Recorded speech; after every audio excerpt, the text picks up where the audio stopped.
Tracy, incredibly useful. And I mean, so great, important to stand out, to get the job and to get your foot in the door.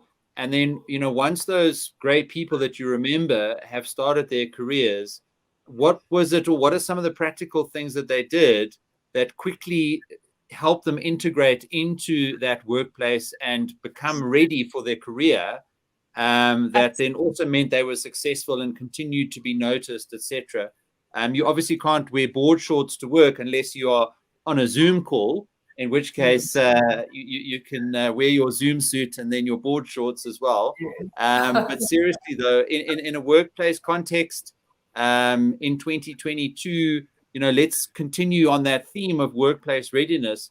What are the things that people need to be thinking about if they've got a job coming up and they want to make sure that they have the best possible chance of being successful?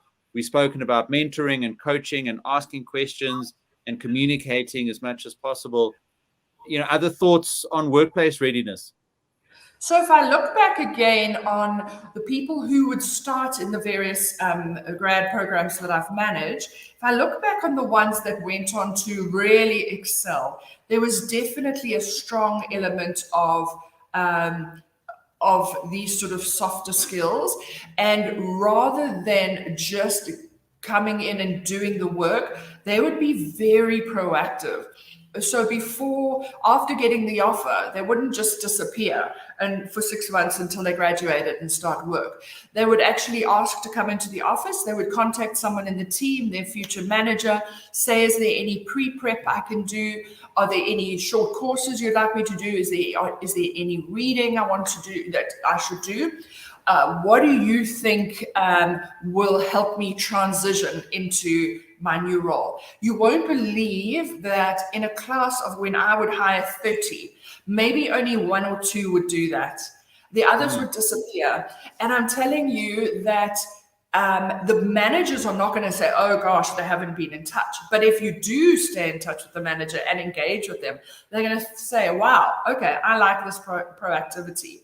The other thing is to say, especially now when people are doing interviews by Zoom, as we said, the other thing is to say, please, I'd like to visit the office in person before I start working. Some even say it before they accept the offer, but definitely before you start working, just to get a feel for the place, not even necessarily to meet everyone, but if you can meet people in your team, that's even better. Once again, you can get their emails and start to engage with them.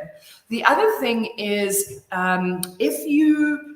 this is a good point. So as I say, I speak from an investment banking perspective and background, but I actually think in your final year of study, get your applications for grad programs in sooner rather than later. So often companies start recruiting in January.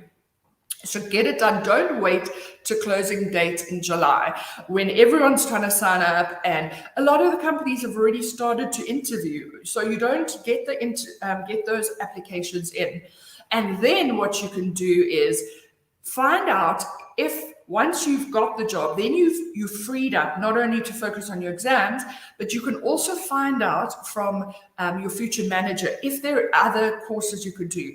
In banking, it was the CFA.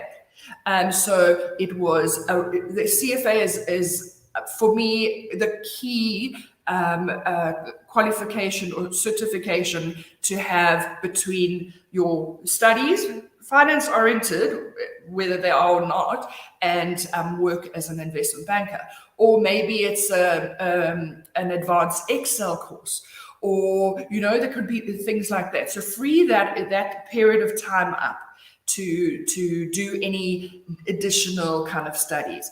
And then the other thing that I would say is find someone from your tertiary institution, ideally, who is working at the company in a grad position, and ask them questions.